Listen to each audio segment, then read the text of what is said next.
Welcome to the Health Coach Nation podcast. My name is Hailey Rowe. I'm a sales and marketing coach and strategist for health coaches, life coaches, and wellness professionals who want to become a leader in their field by building their online community, rocking their sales process, and finally feeling confident about how they promote themselves and their marketing. On this show, we talk about tips to grow your business, save yourself time, and finally be able to create a sustainable, profitable business. Let's get into it.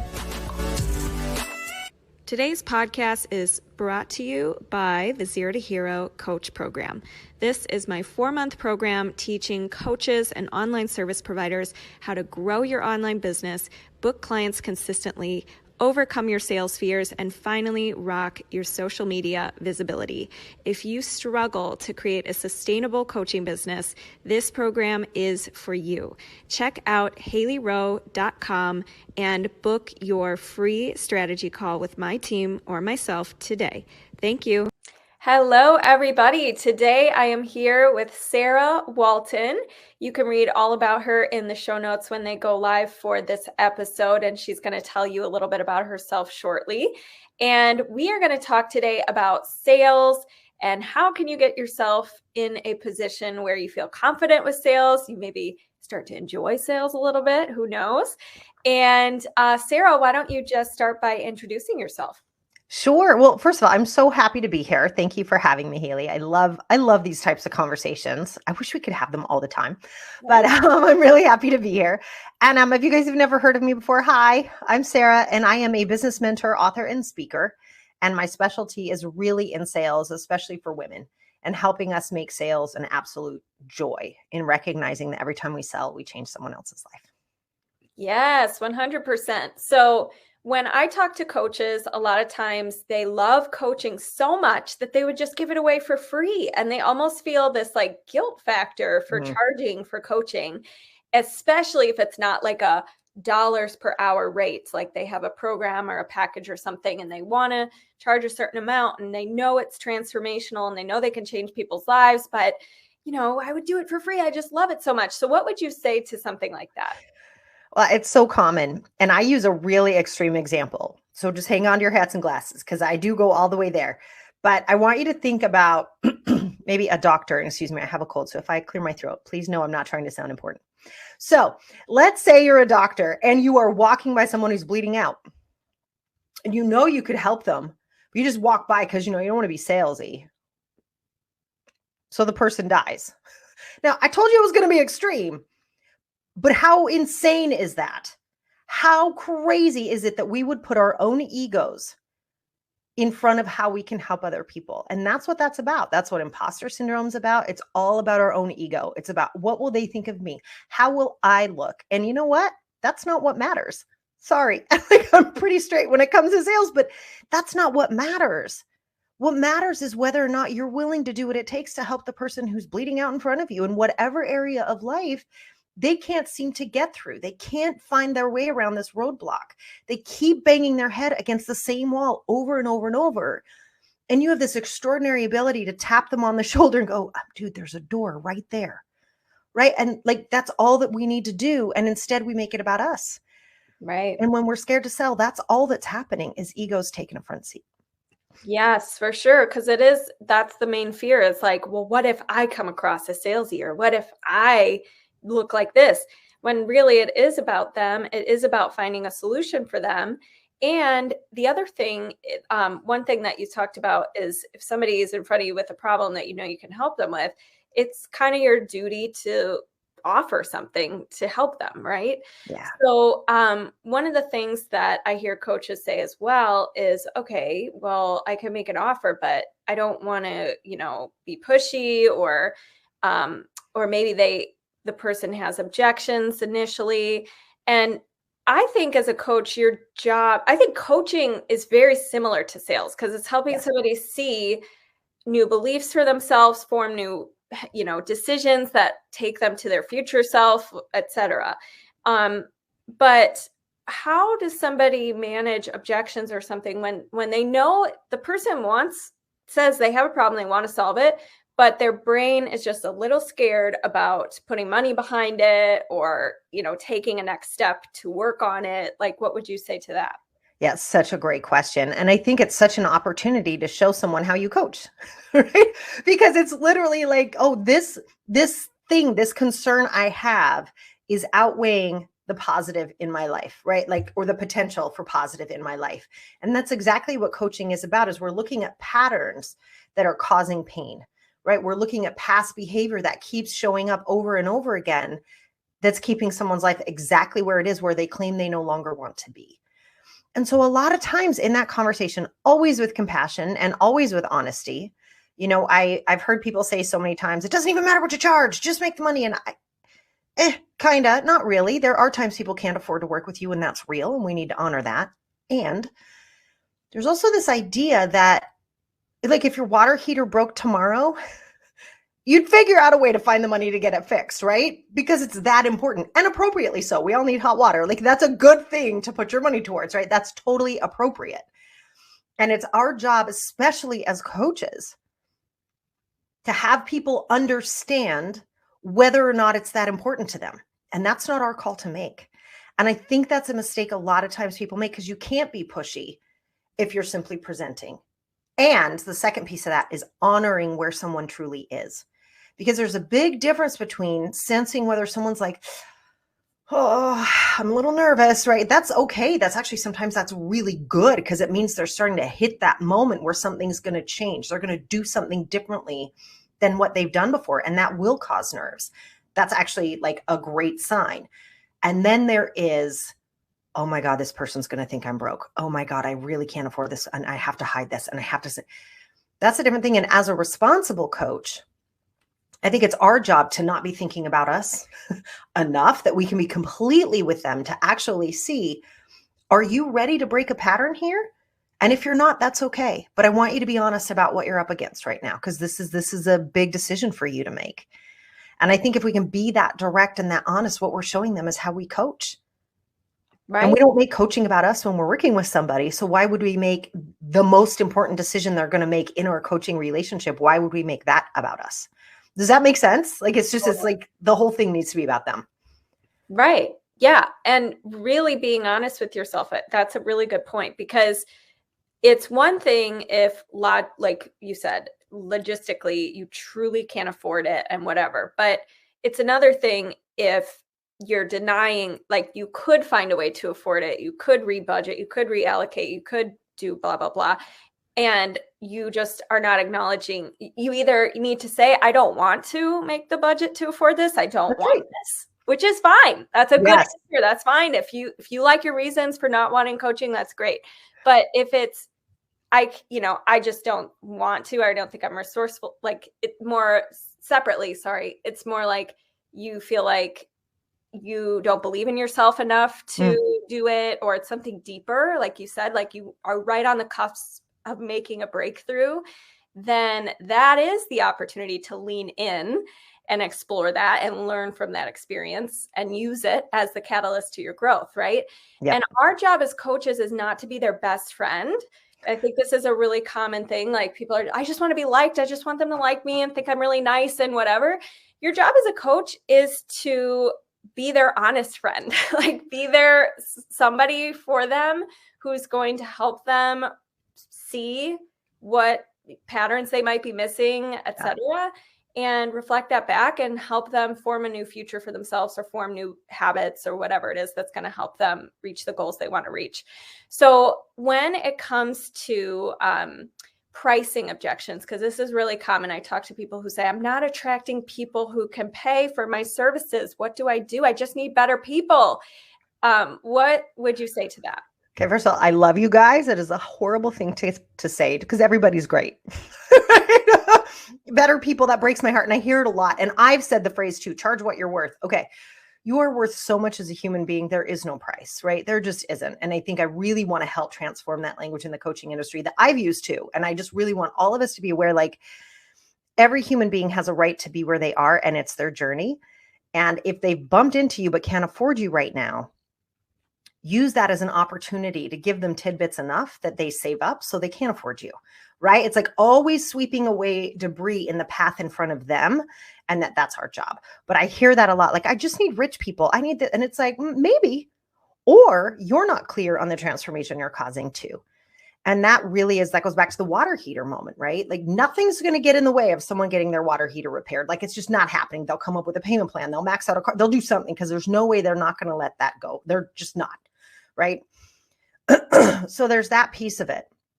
But also when that happens, especially as a coach, I always challenge people to look at who they're not paying for, which sounds really silly, but it comes through so subconsciously in our own language.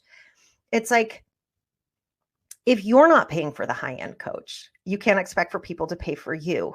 It really does work that way. I'm not sure. I really want to do a psychological study because I'm not sure exactly how it works, but I've never not seen it work.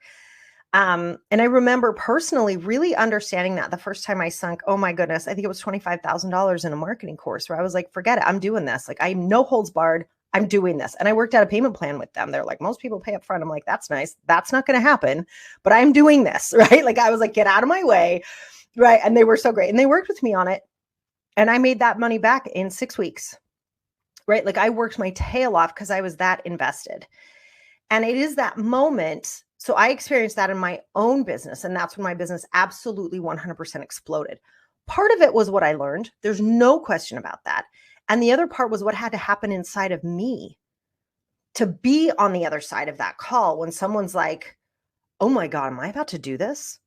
And to know what that feels like, and to know the difference between this is completely wrong and I'm scared to say no versus get out of my way. This is happening. I'm about to change everything. And I truly believe it's understanding that moment as a human, because even if you're a coach, you're still a human.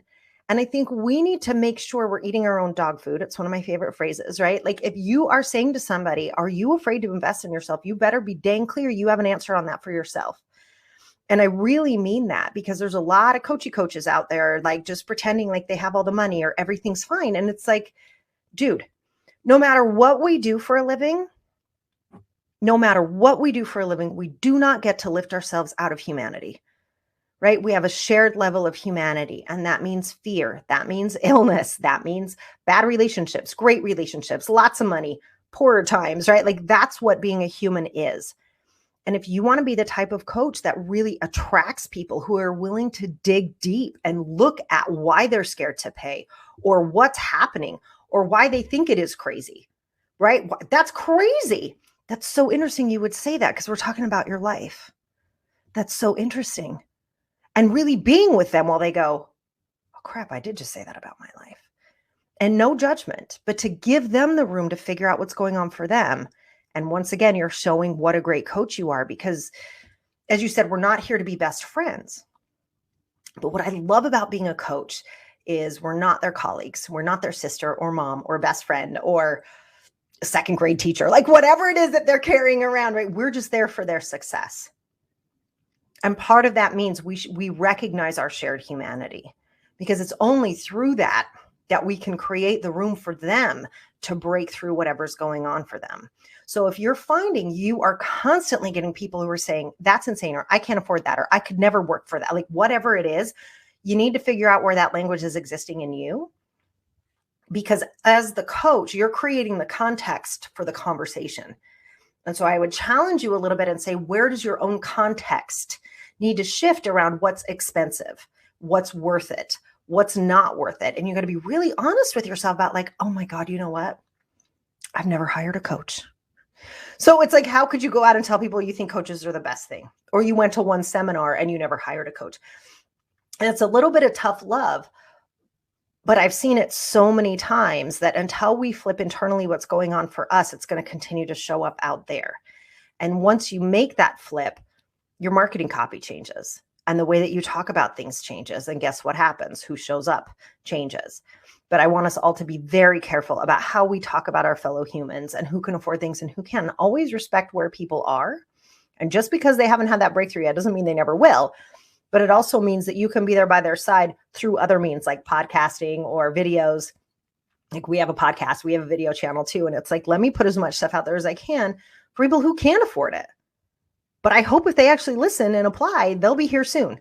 Right. And that's our job, is to help people transform and change what we want to see transformed on the planet. I mean, it's very difficult to do that through judgment, if that makes sense. Absolutely. I answered your question, Hailey. Well said. Yeah. No, I totally agree that being a product of the product and using all of your concerns, excuses, objections that you've had when purchasing things in the past and coaching yourself on those first is going to be your best opportunity to be able to relate human to human with your ideal clients and be like, yes, and here's what I did, or here's how I found a way, or here's what I learned from what I was doing.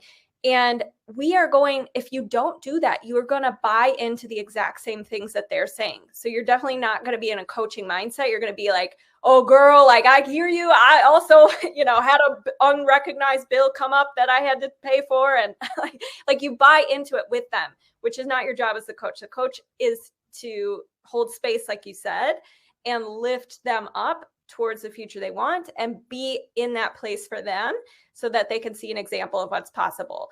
And the other thing you talked about is if somebody has a real need to solve a problem, like if your water heater broke or whatever, you would find a way to solve it. So I want to talk about the urgency factor a little bit, because a lot of times the people think the only way to create urgency is if I have a discount, a 24-hour discount, or you got to sign up right now if you want these bonuses or whatever. And that could be helpful perhaps, but I think the big thing to think about is, why is it not urgent to start living your best life? Why is it not urgent to take time for yourself? Why is it not urgent to bet on yourself and invest in yourself? Why is it not urgent to see these goals that you have that you've been putting off and start taking action towards them? So can you talk a little bit about the urgency factor and some ways or questions or things we can think about when it comes to creating that sense of demand and urgency? Yeah. Yeah. Well, I have one I love, you guys. I hope everybody, if this fits for you, just take it and use it. Like, God bless, take it. And I say this a lot, but I really believe it. You asked the right question, which is, why is it not urgent for us to change our lives? And my honest to God answer to that is, we have money and time confused. We have it like money is finite and time is forever. We're like, I'll do it tomorrow. I have all the time in the world. No, you don't. Time is actually the one thing you don't have. It's the only non-renewable resource we have. And if the last 2 years have taught us nothing, including the war that's currently being waged, we aren't promised tomorrow. Like, that is the one thing we don't have, right? Is a promise that, yeah, over the next 3 years, if you feel like maybe making yourself a better person, maybe you might get around to it on the weekends, right? No, we don't have that. That's actually a fallacy. It's a myth. And then we have it like money's finite. Oh, there's only so much. It comes in, it goes out, and then that's it. Except that it comes in and out forever. Have you ever noticed at any moment you can generate money? I say this to people all the time. Now, I'm not just a coach for coaches. I coach all business owners. And, I've said to people for so many years, you can create a business out of anything. You can look around the room right now and recognize how many things you paid for. Like, I can see my lights. I can see my camera. I can see my laptop. I have my microphone. I have this necklace. I have every single thing was something somebody created out of thin air because they created it. And I paid the money for it. That is forever. That will always be happening. And anytime you doubt that, when you're living in a moment of scarcity and you're like, yeah, right, Sarah, I can't pay my electric bill. I gotcha. I totally feel that. I want you to go to a Starbucks or a Dunkin' Donuts and just watch. Just watch the amount of money that's in circulation. The money's here. It will always be here. It's always going around. Always. It never, ever, ever stops. And if you can grasp that and you can start to look at like, oh my gosh, where can the money come in? Then you start to recognize, oh, wait, I only have a finite amount of time. And so I share that because when you really grasp that and you can put that in your marketing copy, you can put it in a story in Instagram. It's not that long and the concept is very profound. And I use it almost every single time that we open up a program. It's like, okay, I got it. Yeah, we'll probably open it up again. Maybe. I don't know when that date is, but wouldn't you want to already be done by then? Like, why would you not want to be done? And I think you asked all those questions, Hailey, in your question, and it was brilliant. So as far as urgency, aside from the truth of the matter that we are not promised tomorrow, you don't know when this is going to be offered again. And there's that reality. And if you're unhappy in one area of your life, why would you wait? to start to look at that. That doesn't make sense, right? So when we look at the sense of urgency, what I like to do is I know there's a lot of pressure and a lot of fear-based marketing out there. That's not necessarily my jam. But what I do like to talk about is the inspiration behind that. You know, if it's 6 months from now, my favorite phrase is, and your socks are rolling up and down. Like, you are so happy. What would you have had to do to cause that? And that truth in that, like, oh my God, it will be 6 months from now. And I'm going to be in this exact same position if I don't do something. I think the honesty in that alone can create enough urgency. But if you want some fun tips and tricks for urgency, I love giving 15-minute coffee chats to people who sign up within the first 24 hours that I offer something. One, I love them. Two, it doesn't cost them anything. It doesn't cost me anything. And I get to know more people that are looking at my stuff, and they just signed into one of my programs. I want to get to know them really well. I love that. And I also love PDFs or past courses or videos that other people have had to purchase that you can give as a gift in a certain amount of time. One, because it's an addition, right? It's not pressure. It's a joy. It's a celebration. And I really teach celebration marketing and sales, because if someone's choosing to change their life by being with you, you should be celebrating that with them every step of the way. Because for a lot of people, that is the first time that they've decided to open that door for themselves. That's the first time they've opened themselves up to something brand new. And I think if we rob them of that experience of joy and instead put pressure on it and try to twist, which is what's been taught for so many years, it just makes me sick. I think we're doing everyone a disservice. So the urgency can already be there if you understand that now is the time. And as far as tips and tricks, give away joy, give away happiness, give away connection with you, and make it a celebration. Love it. Yeah. So you really do have to think about your intentions behind things, because it is totally going to come across, like you said, in your copy and your content. And I always think about the mirror effect. Like, people will mirror how you're showing up. So if you're putting all this pressure, like, it's almost time, you've got to sign up now, da, da, da, da. When we feel pressured, our brains shut down. We're not in a key decision-making like opportunity. Yeah. When we're like open to possibility, curious, excited, like you said, celebrating, we're in a much more stable state to be like, okay, I'm actually curious how I can make this work, or logically, what might this look like if I start now? And the cost of inaction is a real thing too. Yeah. Just like you said, like, if in 6 months from now I'm in the same place or in a worse place, versus if I do this, and even if working with whoever you work with or whatever you choose doesn't get you to exactly the ideal spot you thought it was going to get you to, because life, as you know, we always have these ideal pictures about, I'm going to be at the beach and I'm going to be doing this and I'm going to be doing that. And then sometimes we, are a little short or whatever, or doesn't happen in the timeline we expect or whatever. But even so, you are going to be further along than if you didn't do anything. And you're going to know a lot more than if you didn't do anything. And you're going to be have better skill sets, have a byproduct effect in other areas of your life, et cetera, versus if you didn't do anything. So to me, I'm more like, let me start going in the direction. Even if I'm like, take a couple wrong turns and I get lost a little bit along the way, I'm still going to be further towards the destination than if I was just standing here where I am right now. So really good feedback there.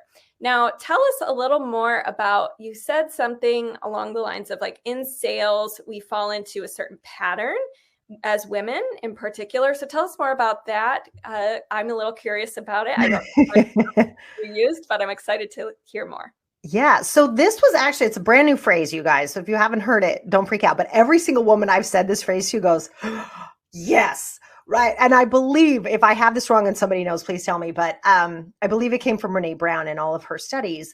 About 5 months ago, she started talking about this. And I think it's brilliant. It's called high functioning codependence. And if you break it down, right, high functioning. So this is for all of you power coaches out there, right? Like all of the women who are doing all the things that keep society running. I call it the invisible work, right? All the laundry, all the cooking, all the cleaning, all the grocery shopping, the gas filling, all the things that women usually tend to be in charge of in a household, whether you're single or have children, right? Like it's all those things that we tend to do. And we're incredibly high functioning. We can do it. We're totally capable of it. And there's a physiological reason for that I've talked about for years. I'm so happy to have like this phrase behind it now too. But if you were born into a female body, the connective tissue between the right and left hemisphere in the brain is thicker, and there's more of it than in a male brain. And this is why women are so great at multitasking, because it literally can go back and forth faster. And men are really great at staying focused on one thing. And I always joke, if you have brothers or husbands or men in your household at all, and you're like, they're watching TV and you say, hey, could you help me with this thing? They're like, well, I'm watching TV. Right. And meanwhile, we're like, yeah, did you get that thing for dinner? No, put that over there. I want that slide there. Yeah. Did you get that? No. Did you get back to the center? Okay, great. Thanks. Boom. And we're doing it's just the way we function. It's that level of high functioning on a lot of different levels. But there's a nastiness that comes with it called the codependent piece, right? So it's high functioning codependence. And the codependent piece comes in, and Glennon Doyle talks about this in her book. Oh my gosh, I can't remember the name of it. I can see it. Or yes, that's it. Thank you. So I'm like, I can see the cover. Thank you for that, Hailey. Yes, where she talks about how women are rewarded for being selfless, right? The more you lose yourself in the service of others, never mind if you're about to drop dead, the more we as other women reward you. Oh my God, you're so amazing. You're just killing it. I watch all your, it's just like, but how often do we stop and say, how are you doing? Right. And it's starting to come out. More and more women are like, dudes, I'm about to drop dead. Like, it's just happening because we're hitting this fever pitch, and it's this high functioning codependence. And because we're rewarded for it, mostly by each other, and society needs it in order to run, right? So we're the ones who are going to have to help unpack this for each other, where it's like, dude, slow down. I got you. Not in the point that you're pulling someone down. I don't mean that, but like, are you okay? Are you taking care of yourself? When's the last time you slept? When's the last time you had your blood work done? Like, are you taking care of you? And really supporting each other in doing that. And that's part of our shared humanity. Now, where this comes into sales is exactly what you started with, especially with coaches where they're like, I should just do this for free. Because we as women are constantly rewarded for serving everyone else for free. It's what we do. And for those of you that are parents listening, if you've ever like helped out at school lunch, there's always a ton of moms there. And the one dad will show up and everyone freaks out and acts like it's the second coming. Oh my God, he's so amazing. Oh my God, it's so good. Meanwhile, you've been there for 3 months and no one said a word. That's the kind of stuff we need to stop doing. Right. And if that's nothing against the men, we're doing that as women, that we're perpetuating that idea that we should do everything for free, that our work isn't as valuable and it shouldn't be acknowledged in the same way. And that damaging idea bleeds right into your business, especially when it's a heart-centered business that helps people. It's like you have to have so much compassion for yourself because you're working against all of those societal pushes. And what's so insidious about it, and that's why I'm so glad we have a name for it, is it's literally just been in the air that we breathe. It has been a part of our culture and society for so long, we didn't even recognize it. It's like that old analogy everybody always talks about, like a fish in water. You can't explain what water is to a fish. It has no distinction for water. It just is. And that's what this whole thing has been for women all these years. And now we're starting to be able to distinguish it and call it something, which is high functioning codependence. And it dramatically affects your ability to sell well and with heart in your business. Okay. Wow. So is your science lesson for today, people. But, what are we to do? What should we do about that? Well, I think the most important thing is to recognize it, right? And talk to your friends about it. I'm just encouraging all women to just start talking about it. Just, you don't have to get mad about it. You don't have to call anyone else out on it. But I think the more we make it a conversation, the more we're going to be able to alter it. But I think it's also for us to call ourselves out. Amy Porterfield was talking about it with Brene Brown too. She's like, I was dying. I was absolutely dying. And then I heard you say that phrase. And she's like, I didn't want anybody and I can't tell anybody. That's the thing we need to fix, right? So that's kind of leading by example, where we call each other and go, help, right? Like, I am totally drowning, like, and that it's okay. And that we support each other in doing that. And it doesn't mean that the next day we won't get up and be totally fine. But in the moment to say, I'm out, we're ordering dinner, whatever it is that you need to say, I'm not doing it right now, that's okay. And you don't have to be pissed or be obnoxious or not do what you said you were going to do. That's not what I mean.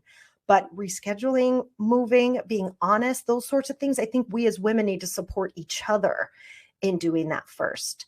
And then when it comes to sales, I want you to remember the doctor scenario, walking past the patient, right? You have been trained to do that for free.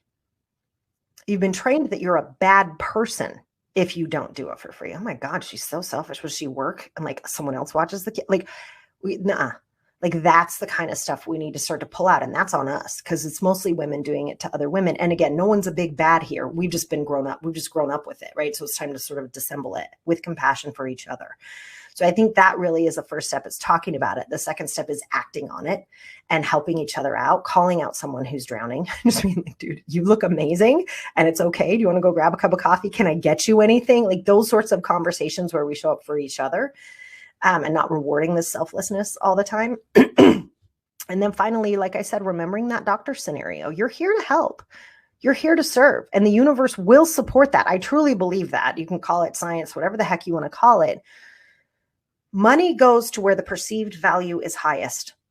Always. Like I have an old t-shirt of my stepmom's that looks like a rag.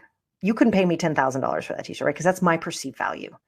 Your perceived value will dictate where the money flows. So if you do not perceive your work as valuable, nobody else will either.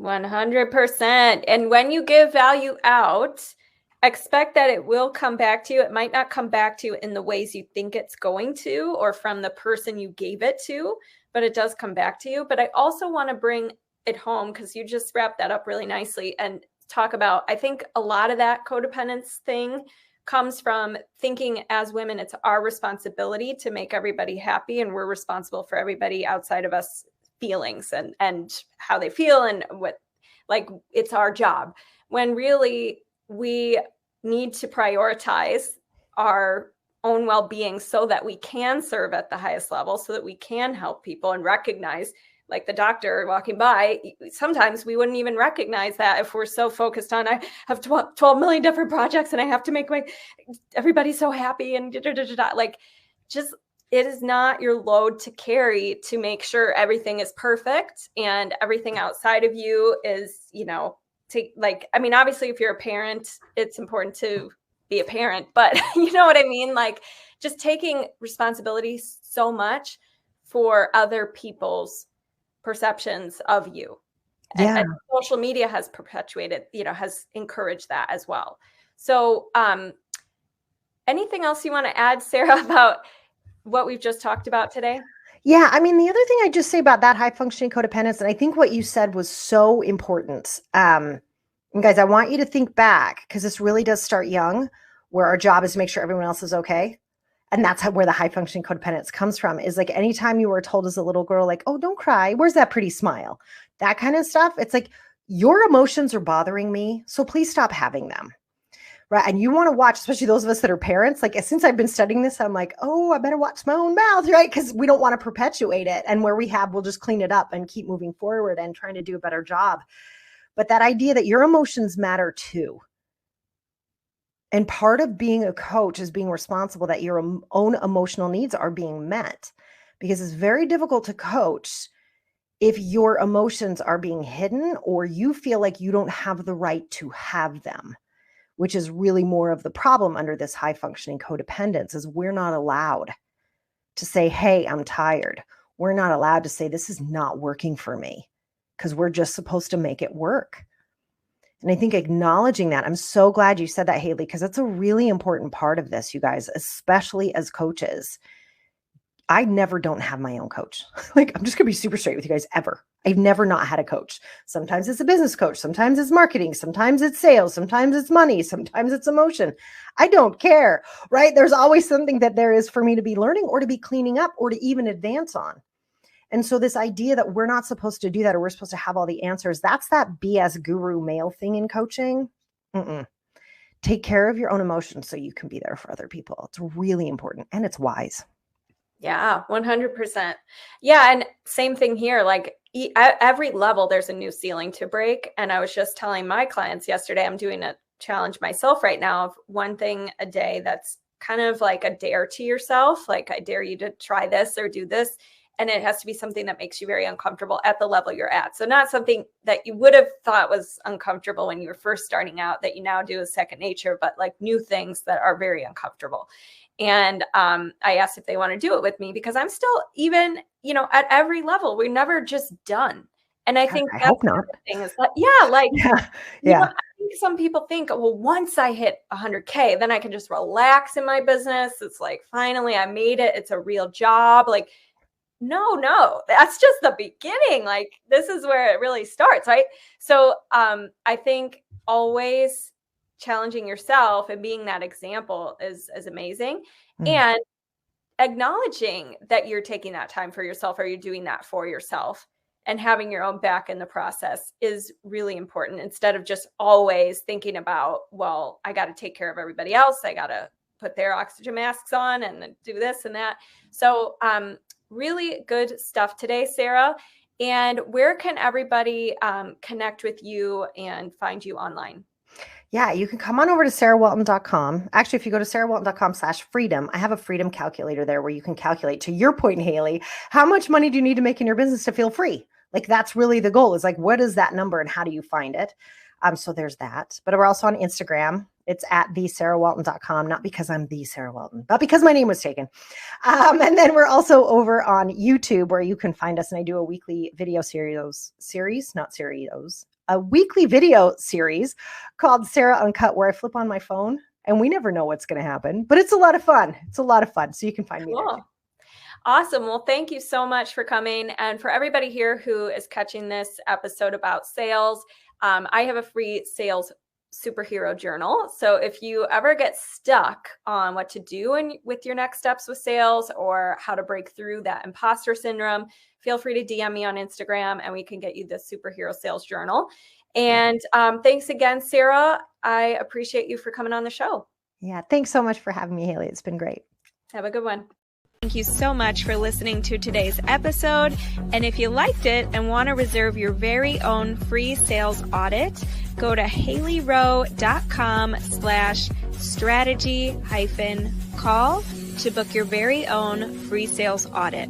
On the call, we'll talk more about the common concerns you get from your ideal clients, how to overcome those concerns, how to coach through objections, how to change your mindset around sales, and improve your sales process so you can be closing and converting more clients. I can't wait to connect with you, and go to haileyrowe.com/strategy-call to take the first step. Thanks so much. Have a good day.